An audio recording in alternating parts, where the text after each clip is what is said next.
BJP. അധികാരത്തിൽ വന്നാൽ ഇന്ത്യയിൽ നിന്ന് മുഴുവൻ മുസ്ലിങ്ങളും ഇന്ത്യക്ക് പുറത്തേക്ക് പോകേണ്ടി വരും എന്നുള്ളൊരു നരേറ്റീവ് ഉണ്ടാക്കിയെടുക്കാൻ പലരും ശ്രമിച്ചിരുന്നു. അവർക്കൊക്കെ ഏറ്റ വലിയ തിരിച്ചടിയാണ് കാന്തപുരം അബൂബക്കർ മുസ്ലിയാർ നരേന്ദ്രമോദിയെ സന്ദർശിച്ചു, അല്ലെങ്കിൽ നരേന്ദ്രമോദിയുമായി കൂടിക്കാഴ്ച നടത്തി എന്നുള്ളത്. അതിൽ ഏറ്റവും പ്രധാനപ്പെട്ട കാര്യം, ഇന്ത്യയിലെ മുസ്ലിങ്ങളെല്ലാം സുരക്ഷിതരാണ്, ഇവിടുത്തെ മദ്രസകളും പള്ളികളും എല്ലാം സുരക്ഷിതമാണ് എന്നാണ് ഈ കൂടിക്കാഴ്ചയ്ക്ക് ശേഷം കാന്തപുരം പറഞ്ഞത്. എങ്ങനെയാണ് ഇതിനെ കാണേണ്ടത്? ഈ ആരോപണങ്ങൾ അല്ലെങ്കിൽ ഇല്ലാത്ത നരേറ്റീവ് ഉണ്ടാക്കിയെടുക്കുന്നവർക്ക് ഇതെങ്ങനെയാണ് അടിയായി മാറുന്നത്? ആദ്യമായിട്ട് നമ്മുടെ എല്ലാവരുടെയും ഭാരതത്തിലെ മാത്രമല്ല ഇന്ന് ലോകത്തിന്റെ തന്നെ വലിയൊരു നേതാവായ പ്രധാനമന്ത്രിയാണ് നമ്മുടെ നരേന്ദ്ര മോദിജി എന്ന് എല്ലാ രാജ്യങ്ങളും സമ്മതിച്ചു. ഇപ്പോ ഇനി വരും ദിവസങ്ങളിൽ അമേരിക്ക പോലും ഇന്ത്യയുമായിട്ടുള്ള കരാറുകളിൽ വീണ്ടും ഏർപ്പെടുകയാണ് പഴയ പോലെ എന്നുള്ള അവസ്ഥയിലേക്ക് കാര്യങ്ങൾ വന്നുകൊണ്ടിരിക്കുകയാണ്.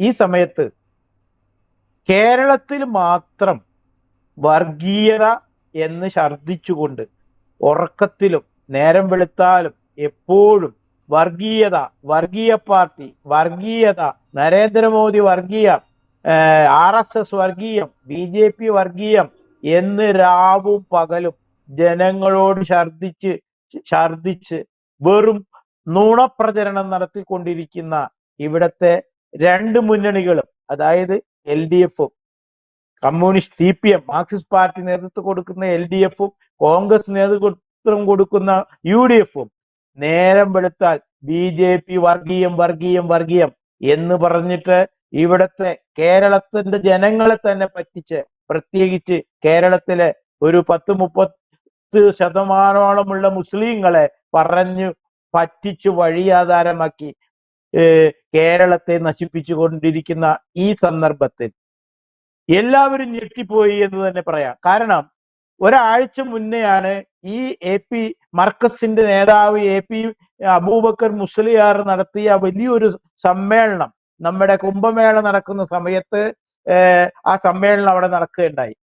ആ സമ്മേളന നഗരിയിൽ നമ്മൾ കണ്ടതാണ് ഇവിടുത്തെ ഇടത് വലത് മുന്നണിയുടെ നേതാക്കൾ ഇടിച്ചു കയറി ആ മുസ്ലിയാരെ ഇനി എന്തൊക്കെ സമ്മാനങ്ങൾ നൽകി വാക്കുകൾ കൊണ്ട് അലങ്കരിച്ച് പൊട്ടനാക്കി വീണ്ടും വഴിയിലിറക്കി വിടാനുള്ള ശ്രമത്തിന്റെ ഒരു വലിയ മത്സരം നമ്മുടെ പ്രതിപക്ഷ നേതാവിന്റെ നേതൃത്വത്തിലും പിണറായി വിജയൻ മുഖ്യമന്ത്രിയുടെ നേതൃത്വത്തിലും നമ്മൾ കണ്ടതാണ്. ശശി തരൂര് വലിയ എന്തോ ഒരു സംഭവം അവിടെ കൊണ്ടുപോയി ഈ മുസ്ലിയാരുടെ മടിയിൽ കൊണ്ടുവയ്ക്കുന്നത് കണ്ടു. അങ്ങനെ പലതരം സീനുകള് കഴിഞ്ഞ ആഴ്ചയിൽ നമ്മൾ കണ്ടു. അങ്ങനെ ഇരിക്കുമ്പോഴാണ് അത് കഴിഞ്ഞ് കേരളത്തിലെ സമസ്തയുടെ ഇതിനെതിരായിട്ട് സമസ്തയുടെ സമ്മേളനം കണ്ടു. അത് ഞാൻ കൂടുതൽ പറയാം. അതിനു മുന്നേ ആ മർക്കസിന്റെ നേതാവായ AP അബൂബക്കർ മുസ്ലിയാർ ആ സമ്മേളനം കഴിഞ്ഞ് അദ്ദേഹം ഈ നാടക രംഗങ്ങൾ മുഴുവൻ കണ്ടപ്പോ അദ്ദേഹത്തിന് ഒരു കാര്യം മനസ്സിലായി, ഇതുപോരാ, ഇതിലൊരു മാറ്റം വേണം അദ്ദേഹത്തിന് തോന്നി. അദ്ദേഹം ഉടൻ തന്നെ നമ്മുടെ പ്രധാനമന്ത്രി മോദിജിയുടെ ഒരു സന്ദർശന സമയം തീരുമാനം എടുത്ത് അതിനുള്ള അപ്പോയിന്റ്മെന്റ് വാങ്ങിയിട്ട് അദ്ദേഹം ഉടൻ ഡൽഹിയിലെത്തുകയാണ്. ഡൽഹിയിലെത്തി ഇന്നലെ നമ്മുടെ പ്രധാനമന്ത്രിയുമായി സംസാരിക്കുന്ന ചിത്രങ്ങൾ പുറത്തു വരുന്നു. ഇവിടുത്തെ രണ്ട് മുന്നണികളും മുസ്ലിങ്ങളുടെ ഒരു വിഭാഗവും ഞെട്ടിപ്പോയി എന്ന് തന്നെയാണ് സത്യം. കാരണം ആ സന്ദർശന സമയത്തിന് ശേഷം നമ്മുടെ AP പറയുകയാണ്, ഭാരതത്തിലെ മുസ്ലിങ്ങൾ ഇത്രയും ശക്തമായിട്ട് വളരെയധികം യാതൊരു തരത്തിലുള്ള വിവേചനവും ഇല്ലാതെ വളരെയധികം സുരക്ഷിതരായി ഇട്ടാണ് ഇവിടെ ഇപ്പോഴുള്ളത്. അതിനുള്ള കാരണം ഇവിടുത്തെ പ്രധാനമന്ത്രിയാണ്. ആ പ്രധാനമന്ത്രിയുടെ സബ്കാ സാത്ത് സബ്കാ വികാസ് എന്ന മുദ്രാവാക്യം അനുസരിച്ച് ഇവിടെയുള്ള എല്ലാ മുസ്ലിങ്ങളും സുരക്ഷിതരാണ്. ഇന്ന് ലോകത്ത് സമാധാനപരമായിട്ട് അവർക്ക് നിസ്കരിക്കണമെങ്കിൽ അത് ഭാരതത്തിലാണ് പറ്റുകയുള്ളൂ. മറ്റു ഒരു രാജ്യത്തും നിസ്കരിക്കുമ്പോൾ എപ്പോഴാണ് അവർ പൊട്ടിത്തെറിക്കുകയെന്ന് അവർക്ക് പോലും അറിയില്ല. അപ്പോ അത്തരത്തിലുള്ള ഒരു സാഹചര്യം ഇവിടെ ഉണ്ടാക്കി വെച്ചിരിക്കുന്നു എന്ന് അബൂബക്കർ മുസ്ലിയാർക്ക് പ്രധാനമന്ത്രിയുടെ സംസാരങ്ങൾക്ക് ശേഷം, അതിനു മുന്നേ ബോധ്യമുണ്ട്. ഈ സംസാരം കൂടി കഴിഞ്ഞപ്പോ ഈ പറയുന്ന എല്ലാതരം തട്ടിപ്പുകളും നുണകളും സത്യമാണെന്ന് അദ്ദേഹം മനസ്സിലാക്കിയതിന്റെ അടിസ്ഥാനത്തിൽ തന്നെയാണ് ഈ മുസ്ലിയാര് ഇന്നലെ ഇങ്ങനെ ഓപ്പണായിട്ട് പറയുന്നത് ഭാരതത്തിലെ മുസ്ലിങ്ങൾ സുരക്ഷിതരാണ്, അതിനുള്ള പ്രധാനമന്ത്രി ഇന്ന് നമുക്കുണ്ട് എന്ന് ഓപ്പണായി പറഞ്ഞു. ഇത് ആരെ ഞെട്ടിച്ചു? ഇവിടത്തെ കമ്മ്യൂണിസ്റ്റുകാരായ LDF-നെയും കോൺഗ്രസുകാരായ UDF-നെയും അത് ഞെട്ടിച്ചു. വലിയ ഒരു മാറ്റം കേരളത്തിൽ വരാൻ പോവുകയാണ്. അതിനുള്ള തിരി കൊളുത്തിക്കറിഞ്ഞു AP മുസ്ലിയാർ എന്ന് നമുക്ക് അനുമാനിക്കാം. ഈ പൊതുവെ BJP എന്ന് പറയുമ്പോൾ മുസ്ലിങ്ങളെ അകറ്റി നിർത്തുന്ന ഒരു പാർട്ടിയാണ് എന്നാണ് എല്ലാവരും പറയുന്നത്. പ്രത്യേകിച്ച് ഈ ഇടത് വലത് പക്ഷങ്ങൾ അങ്ങനെ ഉണ്ടാക്കിയെടുക്കാൻ ശ്രമിക്കുന്നുണ്ട്, അങ്ങനെ ഒരു കാര്യം ഉണ്ടാക്കിയെടുക്കാൻ ശ്രമിക്കുന്നുണ്ട്. അവിടെയാണ് ഈ കാന്തപുരം അബൂബക്കറിന്റെ ഇപ്പൊ CAA സമരമൊക്കെ വന്നപ്പോൾ ഇന്ത്യയിൽ നിന്ന് മുസ്ലിങ്ങളെ പുറത്താക്കാനാണ് BJP സർക്കാർ അത്തരമൊരു നിയമം കൊണ്ടുവന്നത് എന്നൊക്കെ പറഞ്ഞ് ഇവിടെ വലിയ പ്രക്ഷോഭങ്ങളൊക്കെ ഉണ്ടായത് നമ്മൾ കണ്ടതാണ്. ഈ വരുന്ന നിയമസഭാ തെരഞ്ഞെടുപ്പിൽ ഈ കാന്തപുരത്തിന്റെ നിലപാട് BJPക്ക് എത്രത്തോളം ഗുണം ചെയ്യും? ഞാൻ എൻ്റെ മനസ്സിൽ തോന്നുന്ന ഒരു കാര്യമാണ്, ഈ സന്ദർഭത്തിൽ AP അബൂബക്കർ മുസ്ലിയാർ മർക്കസ് എന്ന് പറയുന്ന ഒരു വിഭാഗത്തിന്റെ വലിയ മുസ്ലിം വിഭാഗത്തിൽ വലിയ രീതിയിലുള്ള ഒരു ഇൻഫ്ലുവൻസ് ഉള്ള ഒരു വിഭാഗമായ AP അബൂബക്കർ മുസ്ലിയാർ അദ്ദേഹത്തിന് മുന്നിൽ കളിച്ച നാടകങ്ങൾ കണ്ടിട്ട് അദ്ദേഹത്തിന് തന്നെ അദ്ദേഹത്തിന്റെ സമ്മേളനം കഴിയുമ്പോൾ ഇത്തരത്തിലുള്ള ഒരു ഒരു മൂവ്മെന്റിലേക്ക് പോകേണ്ടി വന്നു എന്ന് വെച്ചാൽ അദ്ദേഹം ദേശസ്നേഹിയാണ്, ദേശത്ത് നടക്കുന്ന കാര്യങ്ങൾ വളരെയധികം വില ഇരുത്തുന്ന ഒരു വ്യക്തിയാണ്. അദ്ദേഹം മനസ്സിലാക്കി ഈ പോക്ക് ശരിയല്ല, ഇവിടെ ഒരു മാറ്റം ഉണ്ടായേ പറ്റൂ. അത് മനസ്സിലാക്കിയിട്ടാണ് അദ്ദേഹം എത്രയും പെട്ടെന്ന് നമ്മുടെ പ്രധാനമന്ത്രിയുടെ ഈ അപ്പോയിന്റ്മെന്റ് എടുത്ത് ഡൽഹിയിലേക്ക്, അദ്ദേഹത്തിന് ശരിയായി നടക്കാനൊക്കെ ബുദ്ധിമുട്ടുണ്ട്, എന്നാൽ പോലും അദ്ദേഹം പ്രധാനമന്ത്രിയുടെ അടുത്ത് പോകുന്നു, ചർച്ച ചെയ്യുന്നു. ചർച്ചയ്ക്ക് ശേഷം അദ്ദേഹം പ്രഖ്യാപിക്കുന്നു ഭാരതത്തിലെ മുസ്ലിങ്ങൾ സുരക്ഷിതരാണ്. ഇത് കേട്ട് ഞെട്ടിയിരിക്കുകയാണ് പാണക്കാട് തങ്ങളും ഷാജിമാരും നജ്മമാരും. ഇവിടെ വർഗീയം പറഞ്ഞു നടക്കുന്ന സകലരും വർഗീയമാണെന്ന് BJPയെ പച്ചത്തെറി പച്ചനുണ പറഞ്ഞു നടക്കുന്ന വർഗീയം കളിക്കുന്ന ഈ വർഗീയ കോമരങ്ങൾ ഇത് കേട്ട് ഞെട്ടിത്തരിച്ചിരിക്കുകയാണ്. കാരണം ഒരു വിഭാഗം മുസ്ലിങ്ങളുടെ ദൈവമായ, അവരുടെ നേതാവായ, അവരുടെ എല്ലാമായ അബൂബക്കർ മുസ്ലിയാർ തുറന്നു പറയുകയാണ് ഭാരതത്തിലെ മുസ്ലിങ്ങൾ സുരക്ഷിതരാണ്. ഇനി ഇതിലും ഇത് എന്താ വേണ്ടത്? ഇനി ഇപ്പോ BJPനെ ഇവര് ഇങ്ങനെ അകറ്റി നിർത്താൻ ശ്രമിക്കുന്നു. എത്ര കാലം ഇവർക്ക് ഇത് പറ്റും? അതവർ ചിന്തിച്ചിട്ടുണ്ടോ? ഇവരിങ്ങനെ എല്ലാ ദിവസവും BJP വർഗീയമാണ്, BJP അതാണ്, BJP ഇതാണ്, BJP മുസ്ലിങ്ങളെ ഇവിടുന്ന് ഓടിക്കാൻ പോകുകയാണ്. ഇപ്പോൾ നമ്മൾ കണ്ടതാണ് ഈ പൗരത്വ നിയമ ബില്ല് CAA ഒക്കെ ഇവിടെ വന്നപ്പോ, CAA ഒക്കെ നടപ്പാക്കാൻ വന്നപ്പോ അന്ന് ഈ കമ്മ്യൂണിസ്റ്റുകാരും കോൺഗ്രസ്സുകാരും ഈ നാട് മുഴുവൻ നടന്ന് പ്രസംഗിച്ചു. എന്താ പ്രസംഗിച്ചത്? ഇന്നും യൂട്യൂബ് തപ്പിക്കഴിഞ്ഞാൽ നിങ്ങൾക്ക് കിട്ടും. ഇപ്പോഴത്തെ വ്യവസായ മന്ത്രി രാജീവിന്റെ പ്രസംഗം ഇപ്പോഴും യൂട്യൂബിലുണ്ട്. ഈ CAക്കെതിരെയായുള്ള പ്രചരണ ഭാഗമായിട്ട് കമ്മ്യൂണിസ്റ്റ് പാർട്ടിയുടെ ആ പ്രചരണ യോഗങ്ങളിൽ പ്രസംഗിച്ച പ്രസംഗം ഇന്നും നിങ്ങൾക്ക് യൂട്യൂബിൽ കിട്ടും. എന്താണ് അദ്ദേഹം പ്രസംഗിച്ചത്? ഓരോ സ്ഥലങ്ങളിലും ഈ രാജീവ് മന്ത്രി പ്രസംഗിച്ചത് മുസ്ലിങ്ങളോട് പെട്ടി റെഡിയാക്കി കാത്തിരുന്നോ എന്നാണ് ഓപ്പണായിട്ട് പറയുന്നത്. ആലോചിച്ച് നോക്കൂ, പെട്ടി റെഡിയാക്കി ഇരുന്നോ, നാളെ നിങ്ങൾക്ക് ഇന്ത്യ വിടേണ്ടി വരും, ഭാരതം വിടേണ്ടി വരും, അതിനുള്ള ബില്ലാണ് കൊണ്ടുവരുന്നത് BJP. ഇങ്ങനെ നുണ പറഞ്ഞ് മുസ്ലിങ്ങളെ പേടിപ്പിച്ച് ഈ നാട്ടിലെ മുസ്ലിങ്ങളുടെ വോട്ട് കൂട്ടമായി പിടിക്കാൻ ഇവരുടെ രണ്ടുപേരുടെയും ആക്രാന്തം നിറഞ്ഞ പരിശ്രമം ഇവിടെ നമ്മൾ കണ്ടതാണ് പൗരത്വ ബില്ല് നടപ്പാക്കുന്ന സമയത്ത്.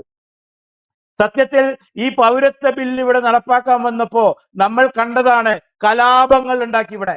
ആ കലാപത്തിന്റെ ഭാഗമായിട്ടാണ് മാംഗ്ലൂരിൽ വലിയ ഒരു പ്രതിഷേധ പ്രകടനം ഉണ്ടാവുകയും വെടിവെപ്പുണ്ടാവുകയും ആ വെടിവെപ്പിന്റെ ഭാഗമായിട്ട് നിരപരാധികൾ ആ മുന്നിൽ നിന്നിരുന്നവർ വെടികൊണ്ട് മരിക്കുകയും നമ്മൾ കണ്ടു.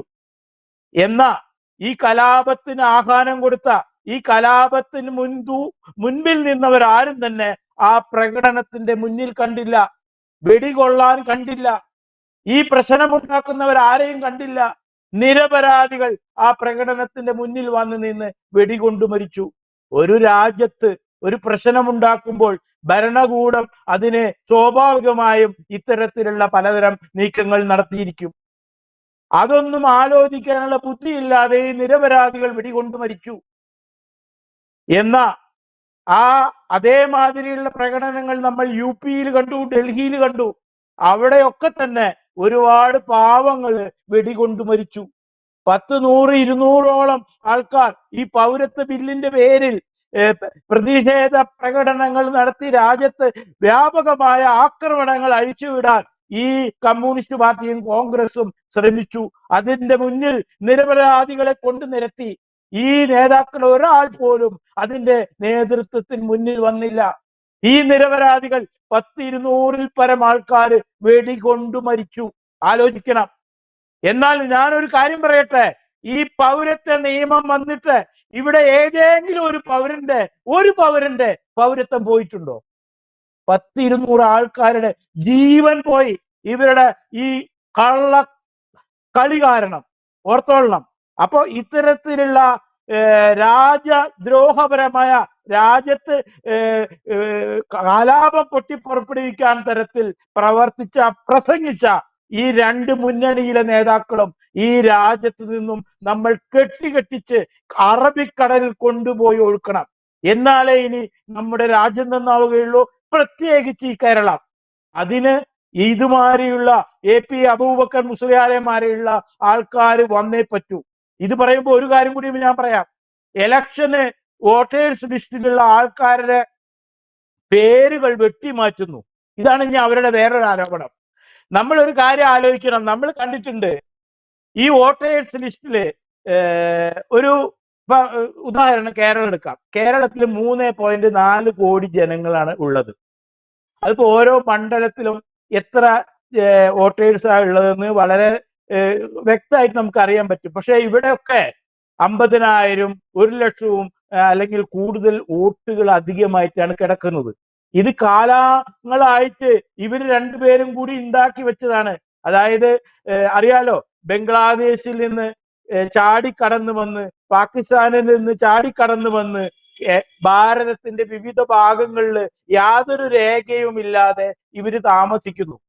എന്നിട്ട് ഇവിടെ സകല കള്ളത്തരങ്ങളും, ആ നാട്ടിലെ എല്ലാ കള്ളക്കേസുകളിലും കൊലപാതകങ്ങളിലും മയക്കുമരുന്ന്, കഞ്ചാവ് കച്ചവടം തുടങ്ങിയ ഈ എല്ലാ അസാൻമാർഗിക പ്രവർത്തനങ്ങളിൽ ഇടപെട്ട് അവിടുന്ന് ഓടിപ്പോന്നവരാണ് ഇവരാണ് ഭാരതത്തിൽ ചാടിക്കടന്നു വന്ന് ഇവിടെ വന്ന് ഈ 2 പാർട്ടിക്കാരുടെയും സഹായത്തോടെ ഇവിടുത്തെ കള്ളരേഖകൾ ഉണ്ടാക്കി, ration card, voter ID, Aadhaar card എല്ലാം ഉണ്ടാക്കി ഇവിടെ താമസിക്കുന്നത്, ഈ വോട്ടേഴ്സ് ലിസ്റ്റിൽ പേര് ചേർക്കുന്നത്. എന്നിട്ട് അവരെ വെച്ചിട്ട് ഓരോ മണ്ഡലത്തിൽ ഇപ്പോ 3000, 4000, 5000 ആൾക്കാർ അവരാണുള്ളത്. അവരെ തിരിച്ചറിഞ്ഞ് കണ്ടെത്തിക്കൊണ്ടാണ് ഇപ്പോ SIR നടപ്പാക്കിക്കൊണ്ട് ആ പേരുകൾ വെട്ടിമാറ്റുന്നത്. അപ്പൊ ഈ കള്ള വോട്ടും ഈ കള്ളത്തരങ്ങളും പിടിക്കുമ്പോ ഈ 2 മുന്നണികൾക്കും ഉണ്ടാകുന്ന ആ ഞെട്ടൽ വലിയൊരു ഷോക്കാണ്. UDF-നെ സംബന്ധിച്ചോളം 10 കൊല്ലം അവര് ഭരണത്തിലല്ലേ, എവിടെയില്ല. ഇനിയും അതില്ലെങ്കിൽ ആ സംഭവം ഇല്ലാതെയാവും. ഈ കോൺഗ്രസ് എന്ന് പറയുന്ന സംഭവം ഇല്ലാതാവാൻ പോവുകയാണ്. ഒരു സംശയവും വേണ്ട. ഇതിലൊരു തമാശയുണ്ട്. ഈ ഇലക്ഷനില് കമ്മ്യൂണിസ്റ്റ് പാർട്ടി ജയിച്ചാൽ, അല്ല വീണ്ടും LDF വന്നാൽ, ആ സാധനം ഈ ലോകത്ത് തന്നെ ഇല്ലാതെയാവും. കാരണം ആകെ കേരളത്തിലേ ഉള്ളൂ. ഇനി അഥവാ UDF വന്നു വിചാരിക്കുക, അല്ല UDF വന്നില്ല വിചാരിക്കുക, UDF വന്നില്ലെങ്കിൽ എന്താ അവസ്ഥ? UDF അതോടൊക്കെ ഇല്ലാതെയായി. എല്ലാ കോൺഗ്രസ്സുകാരും അല്ലെങ്കിൽ ഈ BJPയിലുള്ള മിക്ക നേതാക്കളും ഒക്കെ കോൺഗ്രസിൽ നിന്ന് വന്നവരാ. ആ കോൺഗ്രസ്സുകാർ കൂട്ടത്തോടെ BJP ചേരും. ഇതാണ് വരും ദിനങ്ങളിൽ കേരളത്തിൽ നടക്കാൻ പോകുന്നത്. അതിൻ്റെ ഒരു തുടക്കമായിട്ട് ഒരു ഉദ്ഘാടനം ചെയ്തു തന്നിരിക്കുകയാണ് നമ്മുടെ AP അബൂബക്കർ മുസ്ലിയാർ എന്ന് നമുക്ക് അനുമാനിക്കാം. കൂടുതൽ വാർത്തകളും വിശേഷങ്ങളും നിങ്ങളിലേക്ക് എത്താൻ ABC മലയാളം സബ്സ്ക്രൈബ് ചെയ്യുക, ബെൽ ബട്ടണും അമർത്തുക.